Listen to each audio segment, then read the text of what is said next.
Hello and welcome to the final review for the Magnus Archives, specifically for the Magnus Archives Season 5. Now, if you don't know what the Magnus Archives is, and you've made it to this video, which is the fifth in a series of reviews for this podcast, it is a horror podcast. I do this every time, but just in case, it really is good. You should go listen to it. It's a horror podcast that is done up in a radio show style, that is written by a team that really focused on capturing the essence of what fear is and on how it can be paralyzing is maybe the word, but many other ways as well. And it's really, really good. And over the course of this journey, which it feels like it's been forever, but it's really only been a couple months, the first season I listened to in about a month or so, maybe a little bit less. The second season I listened to in about 2 weeks, and each season after that has been faster until I listened to this fifth season over the course of 2 days. And when it comes down to it, I do have my notes over here, so when you see me looking around, that's what I'm looking at. When it comes down to it, I think what really makes it shine is how good the character writing is and how good the characters themselves are. There are only a couple times throughout the entire show that I felt characters were being a little bit more extra, maybe is the word, but it's not the right word. It's not the one I'm looking for, than what the situation called for. They feel very human in a way that I find really satisfying. And I urge you, if you are someone that enjoys horror, you absolutely need to check this out. If you're someone that can put up with horror for the sake of a good story, you need to check it out. But if you're somebody that really struggles with horror and struggles with nightmares after checking something out, this one might be a little more difficult to recommend for you. There are a lot of content warnings on the episodes because some of the stuff they get into is really rough. I mean, obviously, like if you're afraid of spiders, the spider stuff is going to bother you. But fears that you might not have expected to resonate with you. A couple fears that I have that I didn't expect the episodes to hit as hard as they did, and I was going to listen to them regardless. I'm not going to skip anything. I wanted to absorb it all because I guess I really do serve the eye. But it hit way harder than I thought it was going to, and it's really good stuff. I cannot recommend it more, and I know I haven't got into any of the spoilers yet or any of the stuff, but for this non-spoiler section, this is really all that I can say. There is a sequel coming out called The Magnus Protocol, and obviously I'm super stoked for that. Rusty Quill Productions, that makes the Magnus Archives, also makes a bunch of other shows, so I'm probably going to check some of those out too, because I really have enjoyed my time with the Magnus Archives. Before we get into the spoilers for this season, Season 5 is a little bit different. Season 5 isn't the same style that the rest of the show is, while being a culmination of everything that the show has been. And again, I'm trying not to spoil too much of this non-spoiler section. I should just probably go straight into spoilers, but I found Season 5 to be some of the best horror content that I've ever experienced. Like, all of Magnus Archives is, of course, but the way that Season 5 works is really, really solid. And I'll put it to you this way without spoiling too much. There are a lot of stories about what happens after the big thing. About hundreds of years after, or 200 years after, or whatever, thousands, where you're trying to pick up the pieces, right? This happens during the thing. And it resonates way better for me. And that's as much as I'm going to say in the non-spoilers. Let's get into spoilers because I can't just not talk about it anymore. So let's get into it. Again, I've referenced it a little bit before this. There will be all spoilers here. So please be aware. If you have not yet listened to it, please go listen to the Magnus Archives. It's really, really good. It is very rare for me that we get a story during the apocalypse. Not like during the, oh, it started and now we can try to stop it. During the, no, it won, and this is the fallout of it. Almost always you have either the, hey, it's starting, we can try and stop it, or the, you know, hey, it's been hundreds of thousands of years and we're just recovering society from the apocalypse. This is one that is happening now as the eye has opened, and getting to see the little pockets, the domains of fear, and getting to see the truth that's been laid bare now that wasn't clear before. There were hints at it, right? But the truth that's laid bare now, that it really is just all the same thing. And it's the pieces of the same thing. It's the arm of the body or the toes of the body, or each of these individual pieces may represent something else, but it all comes from the same place. The origin of fear itself, as we get into during episode 20, or I say 20, 200, sorry. I'm really excited to talk about all this, but it's also like my manic energy from before is spent almost. I binged this for like 2 days while working on other stuff, just listening only to it. And I feel like talking it through, giving a statement, right, is probably the best way to do it. But I feel like I'm lower energy than I was in the previous episode because I know the answers now for almost everything, except for a few things that I'm really excited that the Magnus Protocol hopefully will answer. But I feel like I know the truth now, and it doesn't make me less excited. It allowed me time to digest it all, and that's why I finished this over the weekend, and it's Monday now when I'm recording this, and who knows when it's going to go up. It might be the next Monday, who knows. But I've had some time to process it, and normally I don't do that. Normally I just do a review right after I finish something, so you got all that anxious energy of I just finished the thing and I want to talk about it, but I wanted to wait so that I would have time for it to settle, because I think Season 5 of the Magnus Archives is the best season of the show and is the best horror stuff, I guess, horror media that I've ever interacted with. And I'm not going to just say, like, that's high praise coming from me, hurdy, her, but, like, for me, up until this point, it was the Enigma at Amigara Fault and Uzumaki. That was my favorite horror media. And those two were tied for the idea of it was mine, that's my hole, it was made for me, versus the spirals being everywhere and the slow contamination.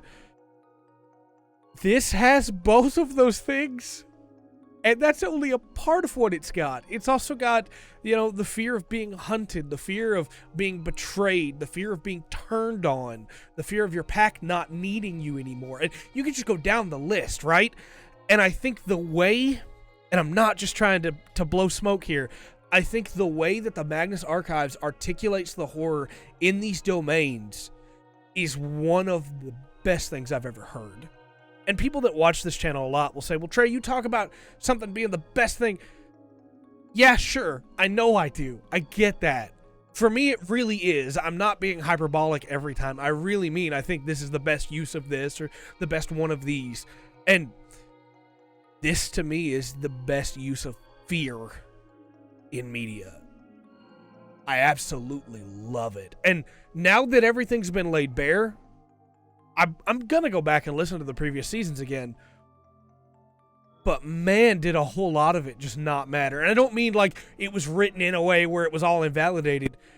The characters could never have known it, but the rituals don't matter. They're serving all these different entities, but they're really all the same. And it's just different aspects, different pieces of them. The avatars aren't getting anything from it, even though they were all assured that they would. And it was all the web. But we're going to get there. We're going to get there. Let's tackle this the way we always do. Let's start at the beginning with episode 161, which broke my heart immediately hearing Tim and Sasha. I did not realize how much I missed having Tim around until he was gone, right? And he's been gone for a while, but Tim, I guess I didn't give Tim enough credit during the earlier seasons because Sasha was like the force behind him early on, right? She was the one that moved him forward, and I love Sasha. And the stuff that comes up with her and Tim in this season is really good. Finding out that they dated at one point, but also finding out that Sasha honestly was probably the better replacement. Not even probably, definitely was the better replacement for Gertrude. But that didn't work into Elias's plan. Getting to see that, like, Tim became, in a weird way, almost the anchor of the group. And then without him, they all turned on John or distanced themselves, right? Which is weird because Tim was turning on John, but I guess he turned on John so hard that everybody else felt like they had to still work with John and still be there. And there is a lot of hypocrisy in this season and in the previous seasons, but getting to see it all come together here with just these little moments of like, yeah, here's a birthday party. It was really good. And even then, Elias has some very cryptic things to say, and man, we're going to get to a wonderful moment with that. But no, it's a great starting episode. Having John be haunted by what he's done, even if it was at Elias's hand and he couldn't stop it, it's still, he did it, you know? And just a little, you know, hey, Martin's going to go out to see if there's any good cows out there. I guess that was the previous episode, wasn't it? Sorry, I'm still thinking about good cows. Man, just, the world's ended. They can't go out there. It's bad, but they're going to have to go out there because they can't just stay the way they are. They don't need food. They don't need sleep, and that's great. But they can't stay the way it is. And so they decide in 162 that they're going to have to leave. And this is all wrapped around Jerry, good old Jerry, and Gertrude being talked about with a statement that they left. And I'm getting a phone call. Sorry about that. Phone call. This is also where we get them having to emerge from the cocoon, as it were. And there's so much in these episodes, these early episodes of the season, with both John and Martin, little great moments between the two of them where they, you know, reassure each other and have each other's back, and little moments where they talk about their feelings in a way that I think is really cool, because you don't get a lot of that. Little moments of I love you, you know, that are really solid. And from there we get into in the trenches and the war that never ends with the first domain. And I guess I didn't really talk about the cabin. Sorry, the phone call really threw me off. But Jerry and Gertrude's statements, really good. And learning more about what's going on there is great. But the cabin itself seems like it's a domain. And it wants them to stay. And maybe it's feasting on their fear. So in that case, is the cabin the avatar that rules over the domain? Probably not important. I mean, the world gets set to rights anyway, I guess. So probably not important, but definitely want to look up some fan theories on that one later on. That leads us to, as I said, in the trenches, the war that never ends. And each of these domains belongs to one of the fears, one of the powers. But again, they're all the same thing. They're all bound together. They all come from the same place. And I know that was said many times, so people might be like, why are you harping on that so much? Why does that matter so much to you now? But it just really didn't hit as hard as it did until this season of like, yeah, no, this is it. This is the way it is. They're all the same. Nothing any of the avatars did mattered. Other than just feeding it, but feeding the fears. Just the idea of John has to stop and give a statement because the fear must be fed to the eye. And a statement is a great way to just like tie it in together with the war that never ends. Just the constant battle, the never-ending gunfire, and it may cease for a little bit, but it never ends. And it's really solid. There is a how do I word this? There is a very profound fear in a lot of soldiers, of course, that the battle meant nothing and there will just be another and another and another and it'll never stop. And I think that is represented really well here. It's really sad. All of these are, though. And I loved this journey going through them. I didn't take a lot of notes about individual names here because at this point, really didn't feel like the names mattered all that much. I did in the next episode, but it really didn't feel like by this point writing down these names was going to like cross-reference to anything. If I recognized one, I was like, yeah, let me write that down. But for the most part, my notes here are just what happened and what fear it was tied to. And that leads us into the sick village, which is the corruption and the maypole and Gillian Smith and the outsiders and the fear of pestilence coming in, you know? It's tough. It's hard to talk about these really because they're so well done, but there's not much really to say other than it's really well done. each of these could be their own individual short story, right? Each of these could be their own individual thing. So, hey, it's been a few days. I look a little different. Sorry for that harsh cut. We had puppies, and that kind of put a stop to the workday. So, let's get right back into this. As I was saying, each one of these episodes could be their own individual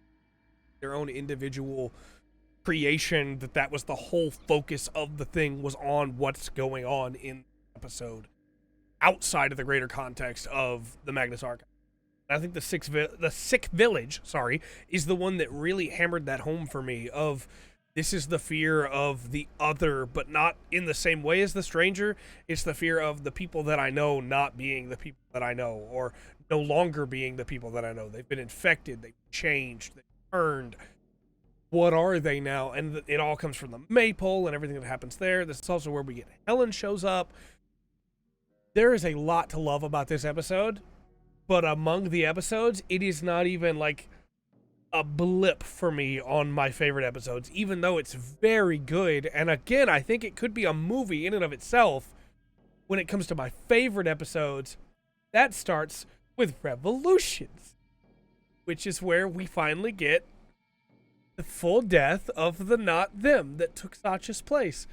Taunting John, thinking he wouldn't do anything, and that comes up again much later. We get this carnival where everything is wrong. The faces are being witched, and it's wonderful and horrifying. And we also get my favorite line in the season, Ceaseless Watcher, turn your gaze upon this wretched thing. And then John obliterates the not them. And then we move on.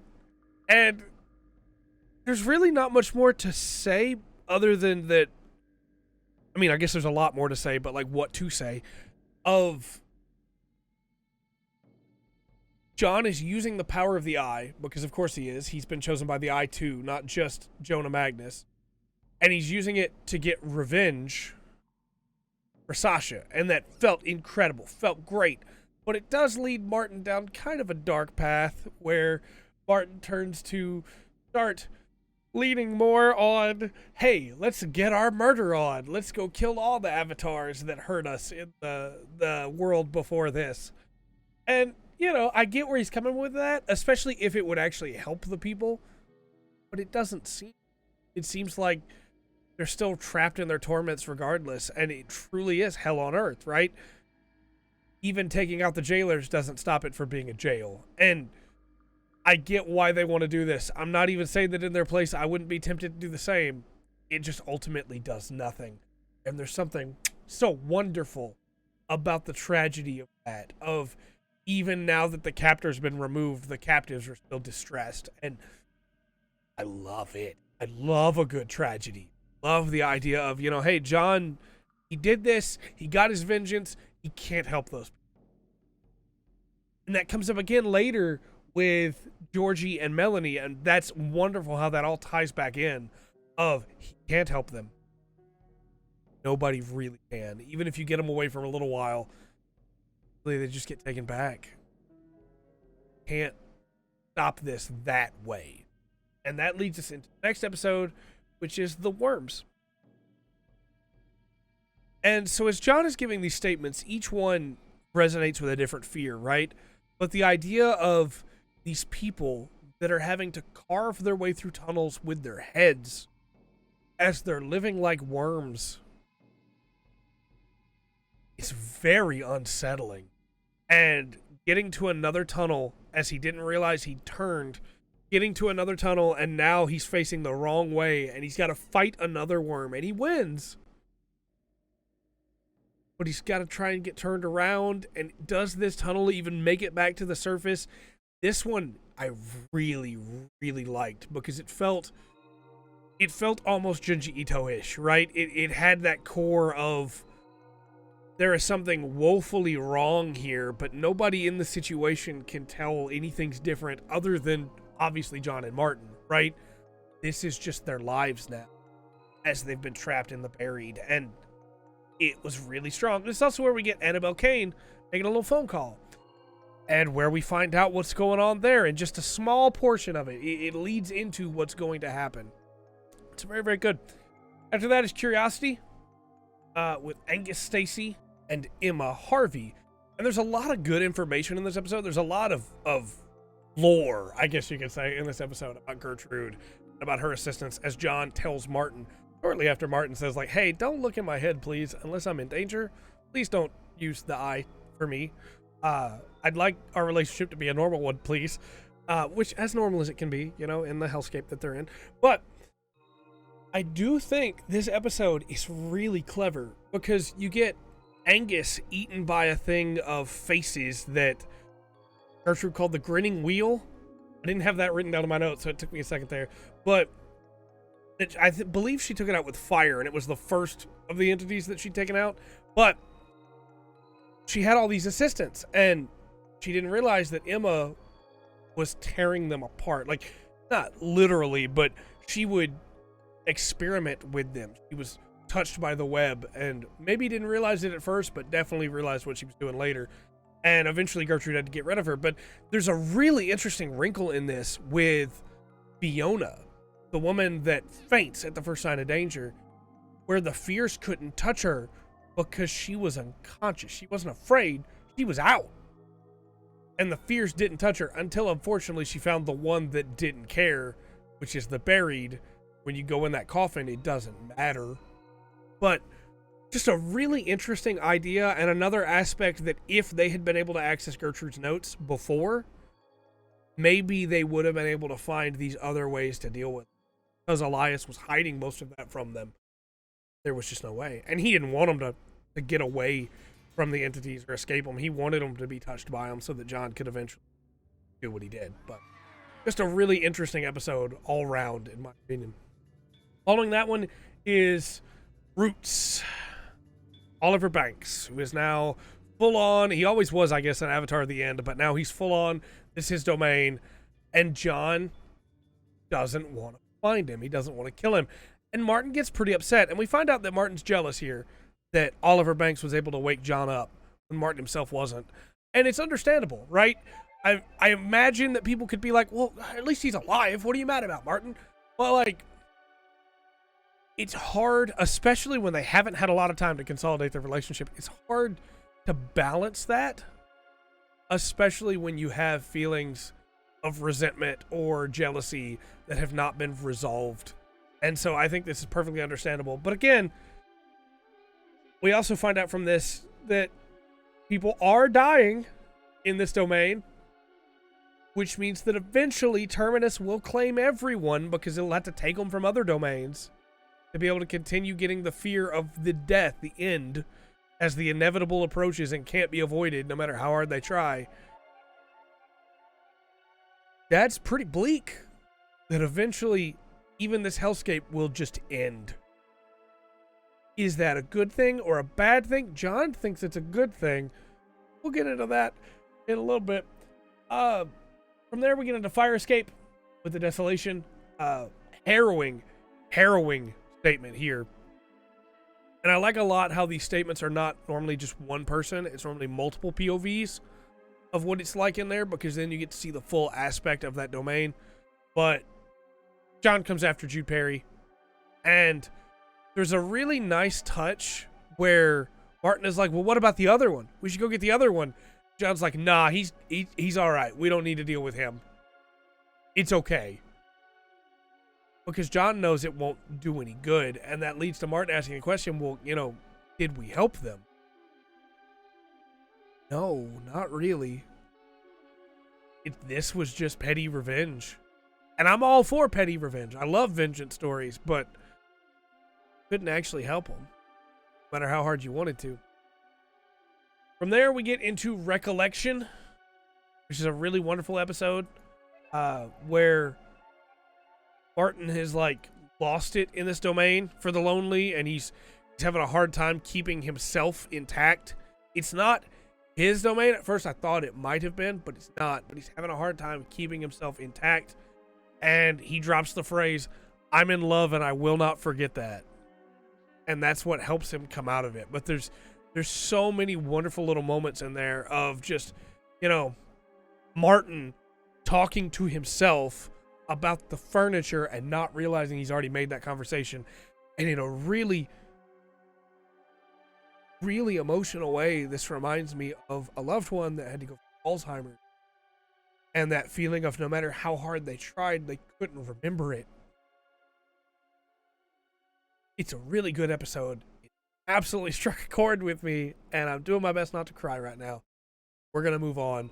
Excellent writing. Excellent voice. From there, we get into The Gardener, which is old Jared Hopworth. And I'm going to be honest with you. I believed before this episode that Jared Hopworth was just a guy who didn't understand fully what was going on. He wasn't the brightest bulb in the bunch, and he was getting letters, and he just went and did what the letters told him to. He read a book, and a bunch of weird things happened, and he just kept on going with it. But not so anymore. We learn about the Gristle Bloom, Bone Rose, Cutaway Tulip, Lily of the Damned, before old Jared Hopworth, you know, has to bite the dust. Strung Out is next, and oof. I love spiders personally. I don't have a fear of spiders, but if you do, this one was probably really uncomfortable. And I don't laugh like that to make fun of your pain. It's just that this season is full of fear that causes pain. So it's a nervous chuckle of, yeah, mine's coming. Don't worry. Mine's coming.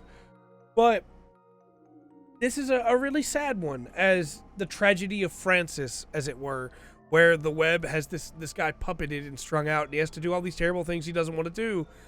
And the web is just like yanking at John to make him say it all nice and wonderful and how happy it all is.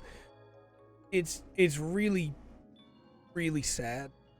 And there's nothing that can be done for this guy. What's really interesting is that John is almost going to continue before Martin stops him and they get him to keep going. And I just found that really interesting. How long would it have kept him there? We know what the web's future plan is, but how long would it have kept him there if Martin had... Following that is Night Night, Callum Brody, The Dark. And this is where John shows Martin the true revelation of, we can't just kill them all. It wouldn't matter anyway. Look, this one's a kid.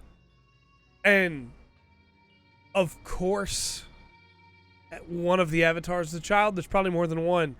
But the thing that gets me about this one the most is, where do you think the children went, Martin? And the realization that these poor children are being taunted with this idea of these monsters that are hunting them in the dark. And they can't ever get away from that.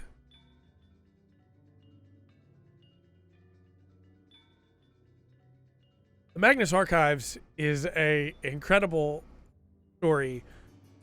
But this, in my opinion, is one of the roughest moments to get through. Because listening to this statement was... I loved it. I love the horror of it. But just imagining these children that don't know what's happening. They don't understand where their parents are. They don't know what's going on. They don't know where they are. And the one person that's supposed to help them, in their opinion, their friend, Callum Brody, is over here giving them away, telling them about these new monsters that come to get them. Nowhere is safe, and nowhere ever will be safe. And it's horrifying in such a wonderful way. Poor kids. Following that is The Great Beast, which is with The Vast and Simon Fairchild, who John doesn't immediately kill, which is really interesting. Mostly because it seems like John has fully come to terms with the fact that it doesn't matter whether they die or not.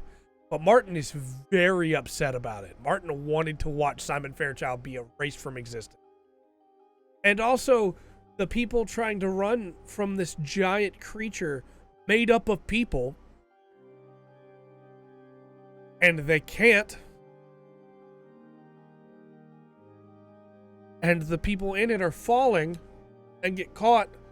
Or maybe they don't. I do have a fear of heights. This one didn't get my fear of heights, but there's one coming that did. Next up is Epoch. And this is, in my opinion, this is one of the coolest episodes. It is the broken remnants of a ruined world, right?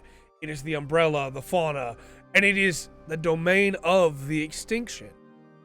And is it the extinction as in its own entity, or is it the extinction just as in the little parts of it that come from the end, or from the dark, or from the slaughter, or from the corruption or the desolation, which any of those, it is what it could have been if it had become its own fear, or if it ever was going to be its own fear.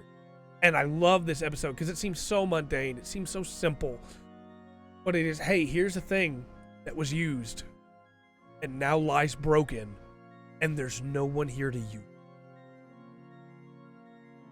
And it's chilling, and I see that my camera's freaking out, which probably makes this horror episode more chilling, but it's very chilling. I'm gonna see if I can fix that real quick. Following Epoch is, or Epic, I think it's Epoch, is Blood Ties. And Blood Ties it's the start of the Daisy Basira arc, I guess you could say, that goes over a couple episodes. Julia Montauk is dead.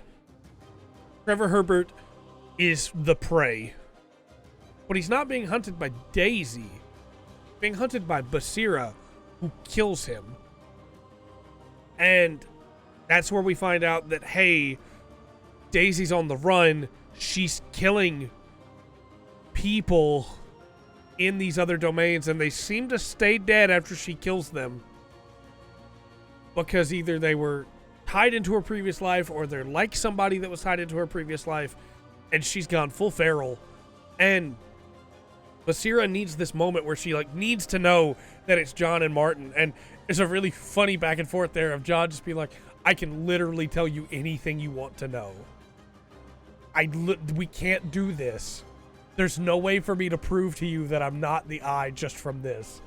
And I found that really sweet. It's a really fun moment. And I guess sweet's not the word most people would go for, because they'd be like, well, she's gonna shoot him. But it's Basira desperately wanting it to be them. And even after she joins up with them, she's still very much the hypocrite that she's been. It is, you did this, not we were a part of this together. Though that does change later in a way that I found really wonderful. The next one is the next one is the Wonderland, just Wonderland. I tried to skip an episode. Which is the three of them go to see Dr. David. Sorry for all these cuts. I looked at a name that I had in my notes here for Wonderland, because I was saying John was here for someone else. He's here for Noah Thompson, but I had it written as Noah Thomas in my notes. And I was like, that's not right. So if you see cuts, it's because I'm going, I don't think that's right. And I'm double checking to make sure that I have the name right. I could just say it wrong, and you would probably correct me, comment section. I like to get things accurate if I can. But this is one from The Spiral, and this is the fear of medication being given to you wrong, that the doctor is not telling you the truth, that they are medicating you in ways they should not be doing, and it's affecting you. And this one's really sad. Dr. David, but it's a different attitude just about every time.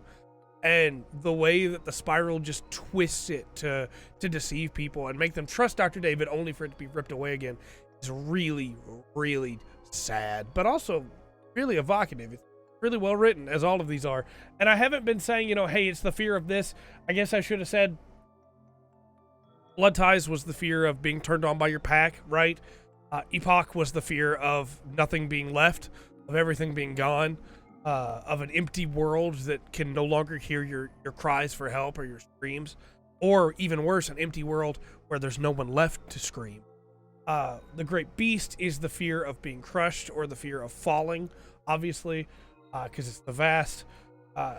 We already talked about the fear of the dark. I think we got that all pretty good there. Fear of spiders for strung out, but just wanted to make that clear. And the Gardener, of course, was the fear of your flesh being twisted. What else is going? Yeah, these are all really, really good. Really, really solid. But they're here for Noah Thompson. And the kicker is they're not here for him. They're here for Daisy, who's on this trail, as we mentioned, of people that are related to her, not related to her by blood, but related to her history, criminals that got away or criminals that she didn't punish enough in her eyes. And they have to follow this trail so that Basira can see the truth, which happens in the processing line, which is another Flesh episode. And is not just obviously the fear of being in lines and long queues that never end, but the fear of getting to the end of it and you did something wrong and you have to go wait for it again. All culminating in the fear of you're not good enough for anything and this is the one thing you can do and you weren't even good enough for that. Of disappointing everyone, including yourself. It's really tragic. This is also the episode where Basira finally admits, hey, we did this. It wasn't just John. We did this. I helped bring about the end of the world, and I'm going to help stop it. From there, we get Accomplice, which is, in my opinion, one of the saddest episodes, which also has one of the funniest moments in the series.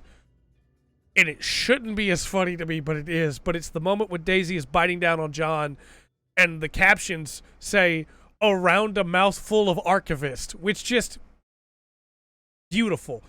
Wonderful. Thank you so much to the users in the comments that told me that I needed to check out the captions, because it was absolutely incredible. But this episode is about an accomplice, right? It's about Derek and Colin. It's about the idea of we got each other's backs no matter what. And actually one of us is using the other one far more than the other one is helping them. And it's a perfect parallel to Daisy and Basira. Basira has been helping Daisy cover all this up. Basira has been helping Daisy do all these terrible things to people, some of which were monsters, most of which probably weren't. And Basira has just been dragged along for it while Daisy's been doing these things. And then it was the reverse last season, where Basira was trying to convince Daisy not to go out there and hunt, but also kind of missed the old Daisy. And it's wonderful irony. It's wonderful tragic irony. And I don't know why the camera is freaking out the way it is, but I'll try and move quick, I guess. But it is beautiful in the tragedy of this could have been us, and basically was, right before Daisy says that Basira should join her a hunt. And I honestly really thought that she would. And I think before the admittance last episode, she would have. But instead she puts her down. And Daisy dies. And Basira goes her own way. She gotta do her own thing here. She can't continue to be a part of this for now. She's gonna join them in London, but she needs time to process this. She kept her promise to Daisy, but she had to kill Daisy herself, and that can't be an easy thing to do. So, moving into the next episode, called Moving On, we get into the necropolis, which comes with a fear of eulogizing, a fear of, having to talk well about somebody that you didn't like, or having to lie to try and placate people as everyone's watching, a fear of public speaking, but also a fear of not being able to get through this, of just trying to but failing to get through something that is terrible, wanting to be alone again and not being able to get it, which is a nice inverse on the lonely in a way that I really like. And is also when we get Mikhail Salesa and Annabelle Kane. And that leads us into the next episode, Ignorance, which for some reason in my notes is ignorance. Not going to apologize for that. But this is a statement from Mikhail Salesa about how he faked his own death using the camera to be able to get away and hide. And that because of that, he's untouched by the rest of the world. And he's enjoying his final days in here where he can truly die. Now, of course, he didn't know there were other ways you could truly die. You could be in Oliver Banks' domain, or Daisy could eat you. And either one of those two, you get to die. But this is a place where he can die peacefully and not have to be a part of the rest of the world. And he talks about, his past, how he worked with Gertrude some, he was an assistant to Jürgen Leitner. He dealt with all these things and sold them and wanted to be like the merchants who could deal with all the dangerous things but never actually get burned by them themselves. But that's just not how this works. And Talisa wants to offer them to stay, but while he's in here, John can't connect to the eye, and it's really throwing him off. And so ultimately they do choose to leave, even though it probably was nice to get a little bit of sleep, since they haven't needed that, or food, since they haven't needed that, because they're subsisting off their domains, which I guess the whole world is technically John's domain. Huh. Didn't think about that before. That leads us to our next episode, Well-Being, which is where we get into the hospital. And Jane Doe leading them around as their hospital inspectors. And John is here for Brecon. And this is another Stranger episode, but he's here to kill Brecon. And it's almost a mercy to free Brecon from his solitude, his loneliness that is destroying him. And so John destroys him instead.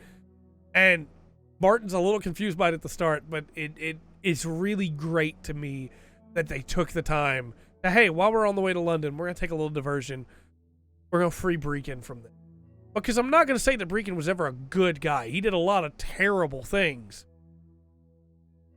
But he was absolutely suffering, and he was maybe the only one of the creatures or avatars of the different powers in this world that wasn't just really powered up by it, that wasn't having a great time, that wasn't fueled by it. And when I say the only one, you might say, well, like Martin's there and John's there and they're not having a great time in their powers of it. Yeah. But they're still subsisting off that energy. And I guess Brecon technically was, but he wasn't really serving the stranger anymore. He was kind of just there. And so I thought this was a really nice mercy for him. Moving on from there, we get into Monument, which, again, this is another one that I assumed, well, this must be Martin's domain, but I believe it's actually a spiral domain, because it is the academics who remain lost while trying to study and think that they've almost got what they were working on, and then they fail, and then they fall, or they get lost in the maze of everything in this monument. And it's a really solid episode. Obviously, the fear of not being able to finish your life's work, the fear of being lost in a place that you know and are familiar with, the fear of someone else correcting you and telling you were wrong. All of these things coming together, especially when they're lies. That's where it comes from, the spiral. Very, very good. Liked it a lot. I didn't mention Well-Being, the fear there of, hospitals and surgeries. That one seems pretty self-explanatory to me. The next one is Like Ants, which is where John goes to free. I did not write the name down. Why did I not write it down here? Jordan, right? Yeah, Jordan. The guy from Pest Control, I believe was the name of the episode, way back when. And he goes to free him, and he frees him by making him the Avatar here, so that he has control of the ants. And Jordan's question is, if I commanded the ants to attack you, would they? This is better than what I had, but I wish you hadn't done this. And before that, you have the really interesting dynamic of Leto, who loves the ants and doesn't want to move because he's afraid of crushing them, and Jordan, who kills the ants and is terrified of them and just keeps trying to get them off of him and wipe them out so that they can't attack him anymore and can't hurt him anymore. And it's the dual fears that come from that as the corruption is doing this. And I think had the series continued longer, we might have seen a split between the corruption and the hive or something for the insects. But I find that this episode was really strong, and is also the first time that we see John anoint someone to be a herald, raise them up to be an avatar, I guess. It was a really I didn't think he could do that, but obviously, why wouldn't he be able to do that? And it was a nice touch, even. And I think what made it better, tripping on my words here because I'm getting excited, what made it better was that Jordan hated it. He did not want it. But what else can he do? Use the ants now to terrify people. The messed up world they're living in. From there, we get locked in, the fear of wrongful incarceration, and the tragic story of this woman that had done no wrong and was arrested, and everybody hates her because she must be a criminal. She got arrested. She didn't. Now, this episode is special in a couple ways because there is a statement by Jonathan Sims before this, Johnny Sims, I guess, talking about how he dipped too much into his own personal experience with this one, and he felt that he broke his own rule. I think this episode was really solid. I think, especially when I look back on around the time this episode was written, what would have been happening in the UK, I think that it's very topical, and it's something that happens far too much. But I also understand where he's coming from of going, look, my rule for this was not to write stuff that was too personal so that it wouldn't come off as like preachy or anything like that. I get that. But also, I think this was a really well done episode, and it's one of my favorites. Because it could happen to anybody. And what really rounds this episode out for me is the detective who slugged Elias is there. And at first, he's calling out to Martin, and it's like, and obviously this is a domain of the lonely. I probably should have mentioned that. But he's calling out to Martin, and Martin's there, and Martin can free him. And then he starts making fun of John and insulting John. And then Martin asks the question of, how many people did you do this to? And he can't answer that question. So they leave him there. And it's just like, who gets to decide who's the arbiter? Because in this situation, I probably would have left him there too. And that makes it tough, right? But also, it's a really solid episode. Following that is Quiet. Now, this one is Martin's domain. Domain of the Lonely. This is where Martin talks to himself. And he delivers himself tea, which is really nice and sweet. I like that a lot. But it's also where Martin has to resolve himself that if he has to kill John to save the world, might have to do it. And if he has to sacrifice himself to save the world, he absolutely will do it. And I just really liked this episode. There's a lot in here about Martin's insecurities and Martin's fears, and I think this episode did a lot for me. I already really liked Martin. Martin's been a great character in the entire series, but this episode did a lot for me of Martin coming to terms with everything going on and trying to reconcile the fact that he's now in a relationship with John, and things are bad everywhere. They don't have any time for that to matter, really, but it matters. It has to matter, because if it doesn't matter, what matters, you know? And I found it to be a really good episode. I liked it a lot. Following that is Checking Out, and it happened around the same time as Quiet, but this is where John goes to meet Helen, and we get the poor woman that is desperately trying to find her room, to find her son. And we get the reveal that Michael was special. Michael had let too much of Michael get into Michael. I think I have drivers updating in the background, and that's what's causing the camera to act up. Come on, man. Michael let too much of Michael in. And he became more than just the... Helen is not that. And I had assumed this whole time that she was. I had assumed that Helen Richardson found the door and she became the distortion, much in the way that Michael did. Because the map, right? That's what I assumed. But just as the distortion is a creature of the spiral, that was a lie. Because that's also what Martin assumed, that's what Melanie assumed, that's what Basira assumed, that's what John had assumed. Until he could know everything. It was all a lie. It's always just been the distortion. Helen Richardson is gone. She's not coming back. And this poor woman, desperately trying to find her child, finds John. While he's giving the statement, she finds John. And John was gonna kill Helen anyway, but this really just makes it clear to all of us why she had to die. And so he tries to do it, and she tries to run. Passages start changing. but she can't escape from him. The Eye can see everything. The Eye is always watching. He destroys her. And he has to explain to Martin later why, but he explains to Helen straight up of, you would try to stop me, and I can't trust you not. No matter how much you tell me you want to be friends, no matter how much you mean you want to be friends, if we got the chance to stop Elias, you would try to stop us. And I can't let that happen. And he had to go. Die. I liked Helen a lot. I think that it's a really good twist because they lead you to believe that the distortion was different because of Michael, and it was, as far as I can tell. As far as I can tell, that wasn't a lie. But Helen has always been Helen. She has always just been the distortion. Helen has always just been a mask. And I think that is a wonderful twist. Though not the best twist of this season, a wonderful twist.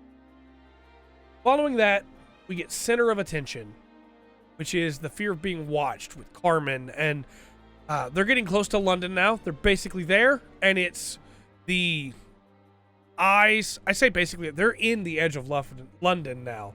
But they've made it to London. The eyes are everywhere watching. And no matter how hard people try, they can't escape them. And that's not the only thing watching, because there's also watchers in the dark watching down there that are previous archivists. But we're going to get to that. This was a pretty solid episode. It's obviously, like we said, the fear of being watched, the fear of always being perceived, of not being able to get away. She punches the eye and falls through after it's revealed in the edge of the wallpaper. And just really, really good stuff.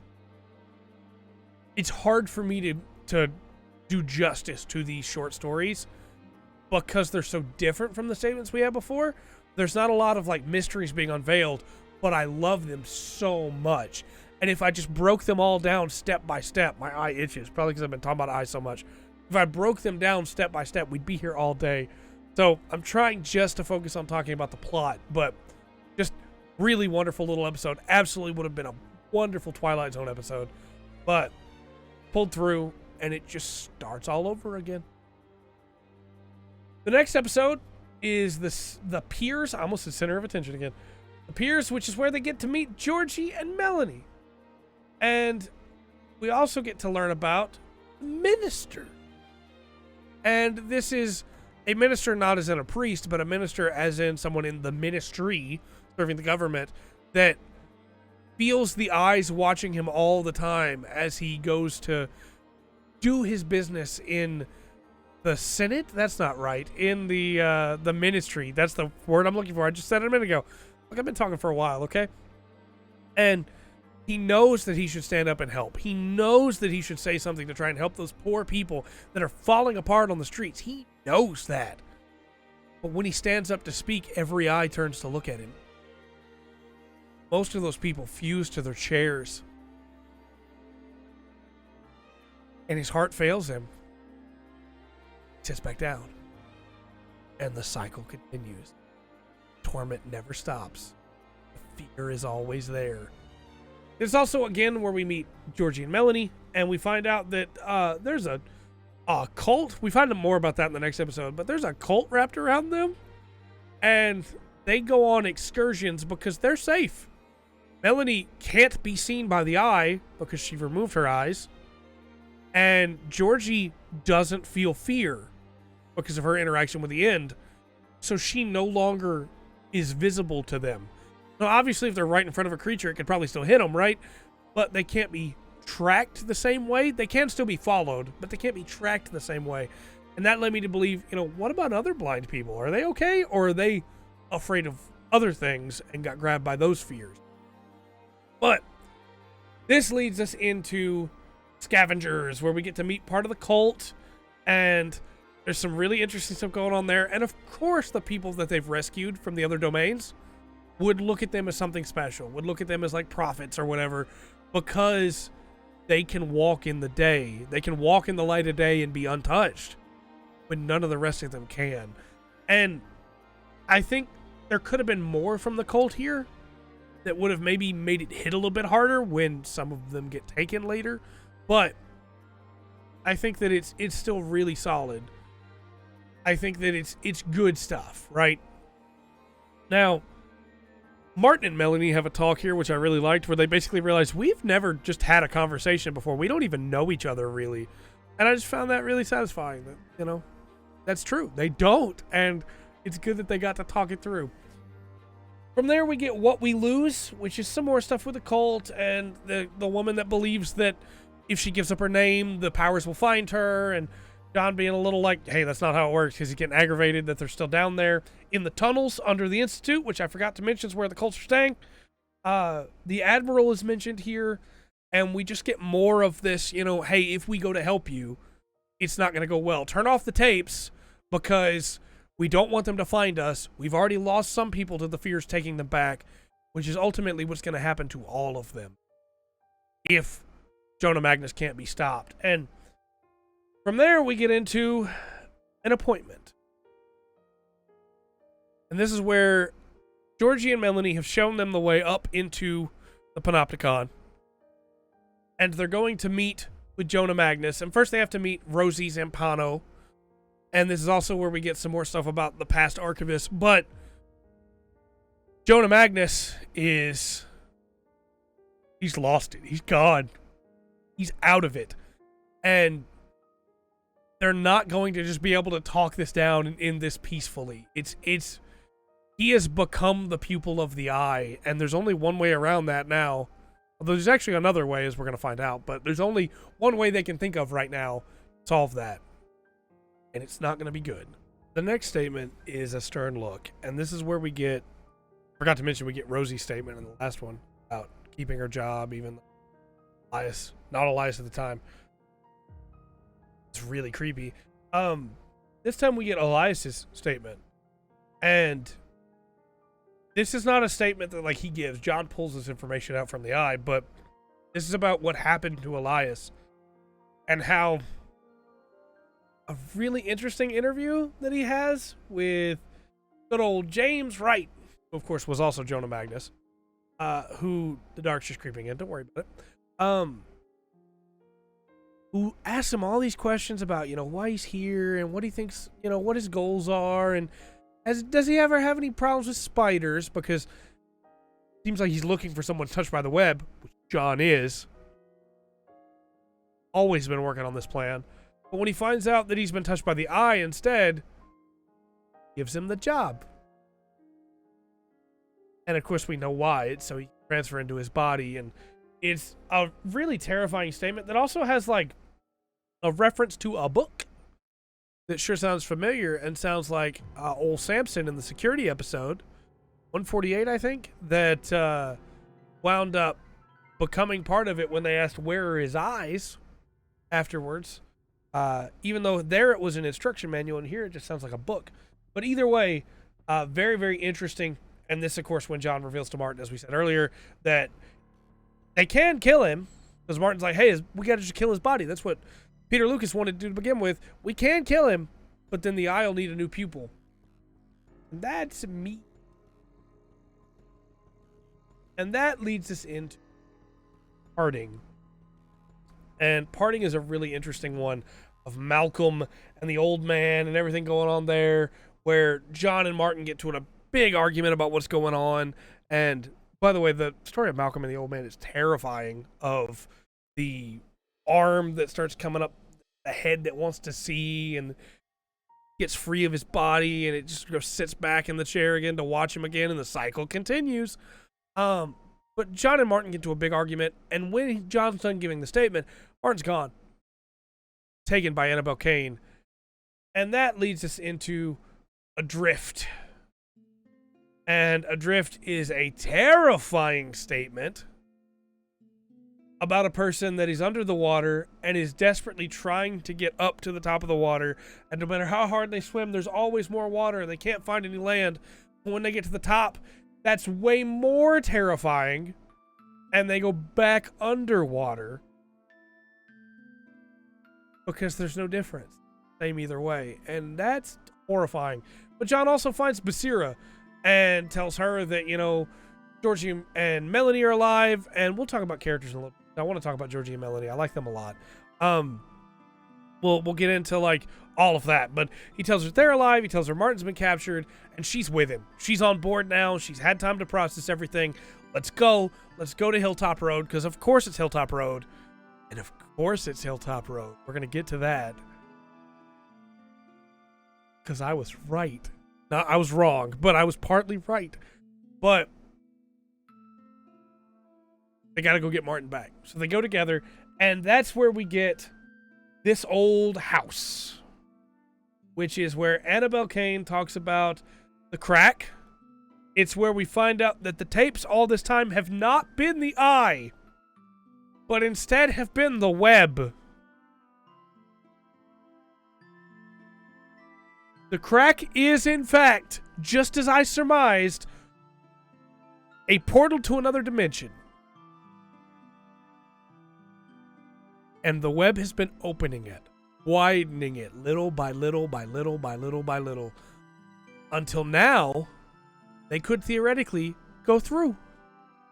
But they can't go through alone, so they needed the ritual to go off. Even though they didn't really want the ritual to go off, because they liked the world the way it was before, and everything's eventually going to end now, and it wasn't gonna before. I mean, eventually it would have, right? But way further on. But now that the ritual's done, they could all just slip through there and go to another dimension where permanence is not eating everything slowly, and life is just like it was before here, and they can continue to feed on fear. But to do that, they need all of the fear to be released at one time. So Elias's, Jonah Magnus's grip has to be loosened, so he has to die. And the archives need to burn. They need to blow up at the same time. And if they can do that, then all that fear will just be left floating, and the web can pull it down. Using these tapes, using the link from the eye, because of John, tapes, and drag them all into another dimension. In doing so, the dimension everybody's in right now gets to be okay. The fears are gone. Maybe.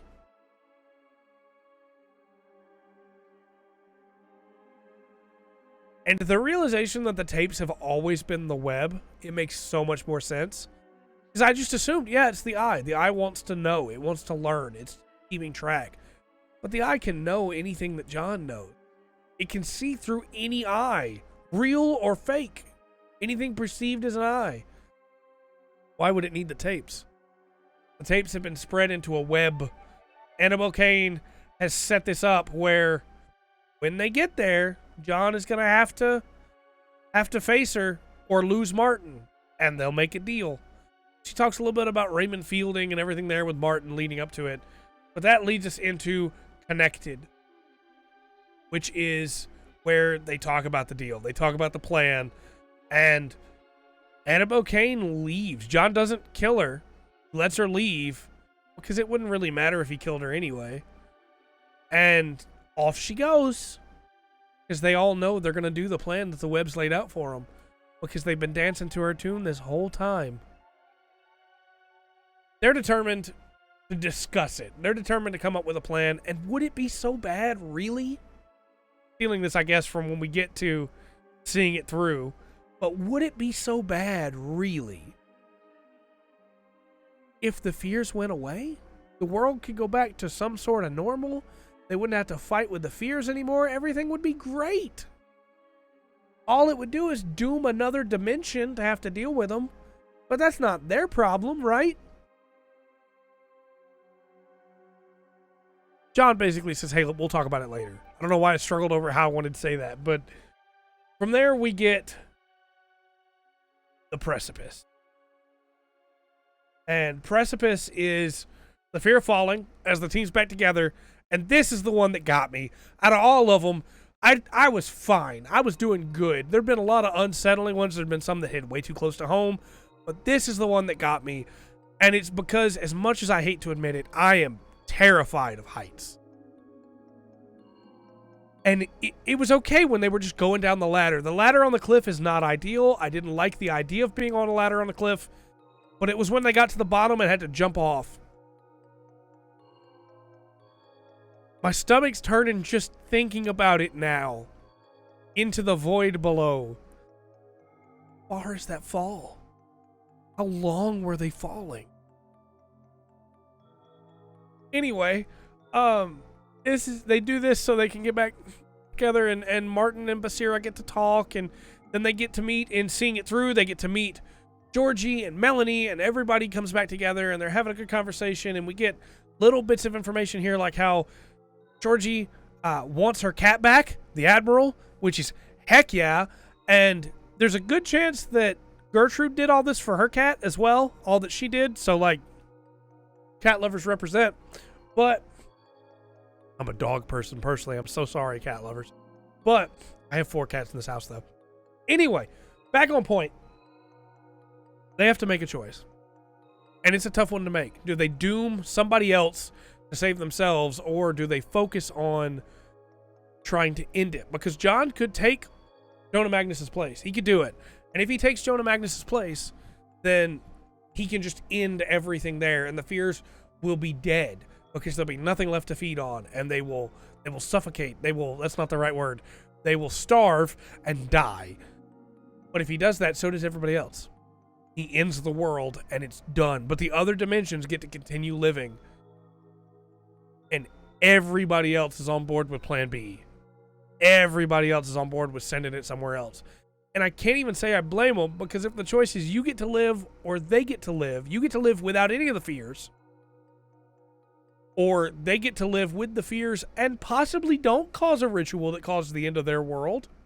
Possibly just do just fine with the fears the way everybody else was before. They weren't fine. They weren't fine. Which choice do you make? Ultimately, they all make that choice. And John goes to smoke. He's got his old trusty lighter that was given to him by the web many, many, many, many years ago. And Georgie comes out to talk to him. And he gives her the lighter. She can get a smoke next to him. Georgie Barker might be the smartest character in this series. Because whether this was an accident or on purpose, I can't tell you. But I feel like it was on purpose. Because even John is like, you smoke again? Or you smoke? You picked it up again? Then John and Martin have a nice conversation where they make a plan. They're going to go together. They're going to go meet Jonah Magnus together, and it's all going to work out. He knows that John's not happy with the plan they chose, but everything's going to be okay. As long as they're together. And episode 200, Last Word, starts with John not with Martin. Because he left him behind. And he gets to Jonah, and he starts talking to him, and Jonah is basically just like, you wouldn't do it. You would never do it. You can't do it. You're not strong enough to do it. And so John stabs him. And the first one's for Sasha, second one's for Tim, and from then on, just for everybody else. And it was so satisfying to see that for the second time this season, somebody tried to pull the, you're not man enough to do it, Archivist. You can't do this, John. You're not strong enough. Oh, no, he is. He absolutely is. And then he finishes it with good luck. And whether that is Jonah Magnus, I feel like it is. Jonah Magnus being like, you can't do this. Good luck. You're done now. Or whether it's the actual Elias Bouchard saying, good luck, end this. Hard to say. But ultimately, Martin gets there right in time for it all to be done, as John has become pupil of the eye. And John looks back and finds the birth of the fears, how they all came to be over the course of time, and how each one was caused by the fear of mankind. And as we got more civilized, the fears got more civilized and changed and grew, and here we are now with 14 and extinction maybe. We can't escape them. They're a part of us. They were always gonna be born. And obviously Martin's not happy with John about this. This final episode is a real tearjerker, even as much as it is kind of a lore dump, because there was never going to be a happy ending for this series. right? And this is the closest we get, but it's nowhere near the ideal, right? So there's a really touching moment here where after Martin reveals, hey, I already told them to burn it because I was afraid that I would have to just kill Elias real quick and you wouldn't want to go through with it. So they're burning it now. The fears are being released. John has to die. And it's this beautiful moment of John basically just saying, hey, I'm sorry. You have to do this. And Martin saying, yeah, I have to do this. And I pulled up the transcript just to make sure I got this right, because this is like the seminal moment of the series, right? It is John saying, you have to do it.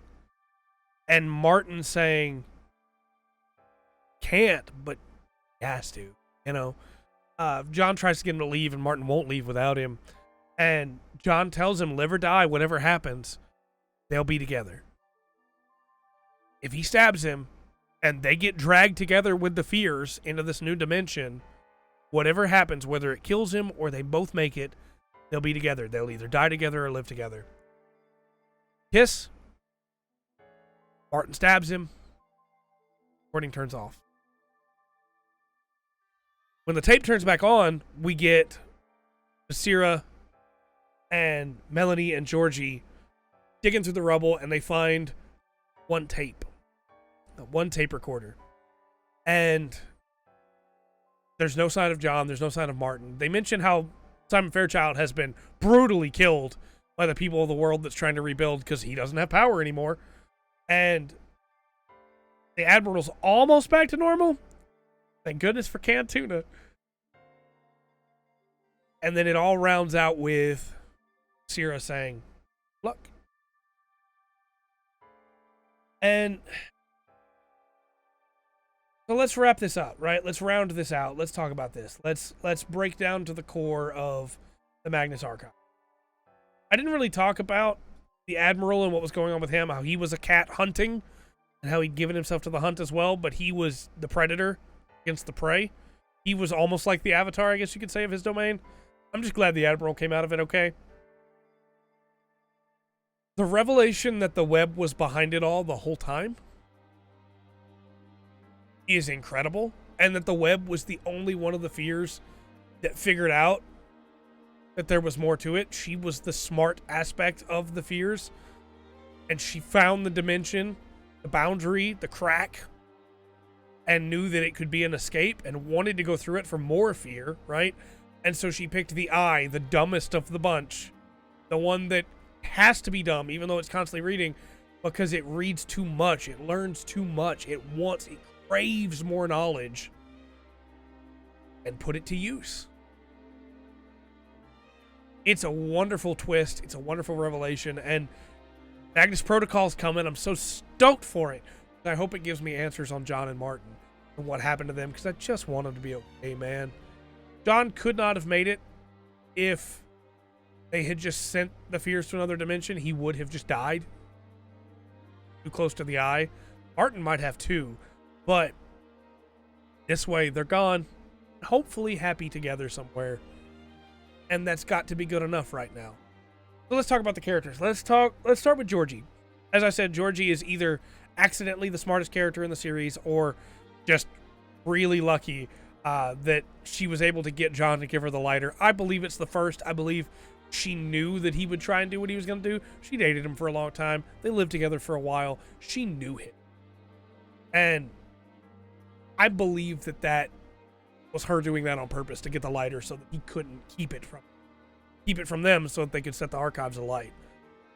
I think when it comes down to it, Georgie is really reasonable in this season. She feels like she should have done more, and if she'd done more, maybe none of this would have happened.